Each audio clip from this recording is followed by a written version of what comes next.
Hello students, welcome to Srinath Academy. ఈ వీడియోలో మనం one of the most important 4 mark question discuss చేయబోతున్నాం students.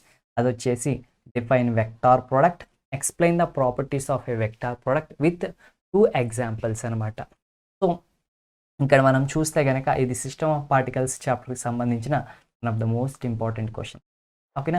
So ఇంకా మిగతా ఇంపార్టెంట్ క్వశ్చన్స్ కావాలంటే కనుక ఛానల్ని సబ్స్క్రైబ్ చేయండి, బెల్ ఐకాన్ని ప్రెస్ చేయండి అండ్ మీకు ఛానల్లో మీకు అవైలబుల్గా ఉంటాయి స్టూడెంట్స్. ఓకేనా? సో ఇది మనకి 20 ఇంపార్టెంట్ క్వశ్చన్స్ ఉంటాయి, దాంట్లో 10th క్వశ్చన్ అనమాట. అండ్ బ్లూ ప్రింట్ చూస్తే కనుక మనకి 14th అండ్ 15th క్వశ్చన్స్ ఏదైతే ఉంటాయో ఎగ్జామ్ పేపర్లో అవి సిస్టమ్ ఆఫ్ పార్టికల్స్ నుంచి వస్తాయి. సో ఇంకా ఈ సిస్టమ్ ఆఫ్ పార్టికల్స్ అని క్వశ్చన్ మనం స్టార్ట్ చేసుకుంటే దీంట్లో వెక్టార్ ప్రోడక్ట్ అంటే ఏంటి అండ్ ద వెక్టార్ ప్రోడక్ట్ యొక్క ప్రాపర్టీస్ని కూడా ఎక్స్ప్లెయిన్ చేయండి ఒక 2 ఎగ్జాంపుల్స్తో అని చెప్పి మనకి క్వశ్చన్ ఇచ్చారు. ఇప్పుడు వెక్టార్ ప్రోడక్ట్ యొక్క డెఫినేషన్ మనం రాయాలన్నమాట. ఓకేనా? సో అంటే మనం చూస్తే కనుక what is the definition of vector product. So vector product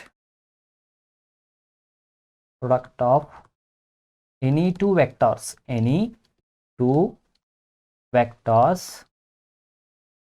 is another vector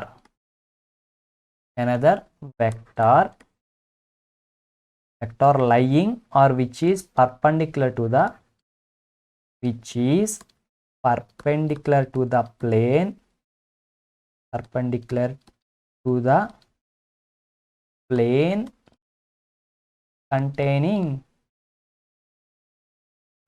containing two vectors.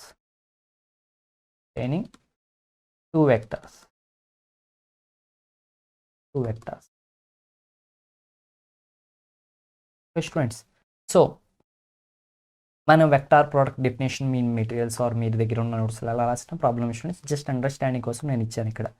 So ఇప్పుడు మనం చూస్తే కనుక మనకు ఒక వెక్టార్ ఇట్లా ఉంది అండ్ ఇంకొక వెక్టార్ ఇట్లా ఉంది. సో ఈ 2 వెక్టార్స్ యొక్క క్రాస్ ప్రోడక్ట్, దీనికి 2 వర్డ్స్ నేమ్స్ ఉంటాయి, వెక్టార్ ప్రోడక్ట్ అంటాం ఆర్ క్రాస్ ప్రోడక్ట్ అని కూడా అంటాం. Vector product or cross product అని కూడా అంటాం. ఏదైనా కానీ మనం అనొచ్చు అనమాట, వెక్టార్ ప్రోడక్ట్ కానీ క్రాస్ ప్రోడక్ట్. సో 2 వెక్టార్స్ యొక్క వెక్టార్ ప్రోడక్ట్ అంటే ఏంటి అంటే కనుక ఆ రిజల్టెంట్ ఏదైతే ఉందో అది ఇంకొక వెక్టర్ అనమాట. అయితే ఆ వెక్టర్ స్పెషలైజేషన్ ఏంటంటే ఆ వెక్టర్ ఈ 2 వెక్టార్స్ ఉన్న ప్లేన్లో ఉండదు అనమాట, ఆ ప్లేన్కి పర్పెండిక్యులర్గా ఉంటుంది. ఓకేనా స్టూడెంట్స్? ఈ 2 వెక్టార్స్ ఒక ప్లేన్ మీద ఉంటే కనుక ఆ ప్లేన్కి పర్పెండిక్యులర్గా ఈ రిజల్టెంట్ వెక్టార్ ఉంటుంది స్టూడెంట్. ఓకేనా? So that is the vector product of any 2 vectors ఉంటుంది అనమాట. సో దీన్ని మనం మ్యాథమెటికల్గా ఎట్లా రాస్తామంటే suppose P bar and Q bar అనేవి కనుక మనం 2 వెక్టార్స్ అనుకుంటే, P bar and Q bar అవి 2 వెక్టార్స్ అనుకుంటే వీటి యొక్క cross product P bar cross P bar, ఇదే క్యూ బార్, ఇదేంటిది vector product or cross product అంటాం. ఇది దేనికి ఈక్వల్ అవుతుందంటే mod P mod Q into sine theta into N cap అనమాట. ఎన్ క్యాప్ అనేది యూనిట్ వెక్టారు.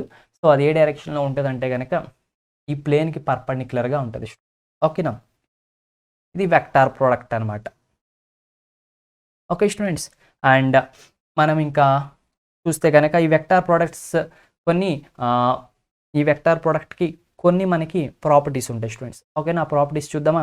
అండ్ ఈ వెక్టార్ ప్రోడక్ట్ యొక్క ప్రాపర్టీస్లో మనకి చూస్తే కనుక ఇట్ ఈస్ నాట్ కమ్యుటేటివ్ కాదనమాట. అంటే A bar cross B bar ఉందనుకో, లేదంటే ఇక్కడ మనం పీక్యూలు చెప్పుకుంటున్నాం కదా, B bar cross Q bar రాస్తే వచ్చే వాల్యూ మనకి క్యూ బార్ క్రాస్ పీ బార్కి ఈక్వల్ కాదనమాట. It is not equal to Q bar cross P bar అనమాట. అందుకే ఇది కమ్యుటేటివ్ కాదు. బట్ ఇదేంటంటే ఇక్కడ డిస్ట్రిబ్యూటివ్ ప్రాపర్టీని ఒబే చేస్తుంది స్టూడెంట్స్. ఇట్ ఈస్ డిస్ట్రిబ్యూటివ్ అనమాట. ఇది ఎట్లా చూడండి. డిస్ట్రిబ్యూటివ్ అంటే సపోజ్ మనకి 3 వెక్టార్స్ ఉన్నాయి అనుకోండి, A bar cross B bar plus C bar ఉందనుకోండి. అప్పుడు మనం ఏం చేసి తెలుసా, which is A bar cross B bar plus A bar cross C bar అని రాయొచ్చు. So which is a distributive property అనమాట. అండ్ మనం చూస్తే కనుక ఇంకేం ప్రాపర్టీస్ ఉంటాయి అనుకుంటే కనుక స్టూడెంట్స్, సో దీని మ్యాగ్నిట్యూడ్ ఆల్రెడీ చెప్పుకున్నాం కదా, దీని మ్యాగ్నిట్యూడ్ చూస్తే పీక్యూ సైన్ థీటా అనమాట. డైరెక్షన్ వచ్చేసేమో మనకి పర్పెండిక్యులర్గా ఉంటుంది అనమాట. అండ్ మనం ఇంకా దీని యొక్క యూనిట్ వెక్టార్స్ చూసుకున్నాం అనుకోండి. ఒకవేళ కనుక P and Q are perpendicular,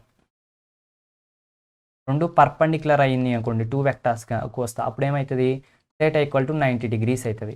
అప్పుడు ఏమవుతుంది, sin 90 ఎంత, sin 90 1 అవుతుంది.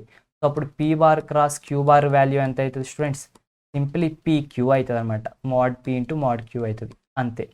అలా కాకుండా ఒకవేళ if P and Q are parallel అయినాయి అనుకోండి, ప్యారలల్ కానీ యాంటీ ప్యారలల్ కానీ, ప్యారలల్ ఆర్ యాంటీ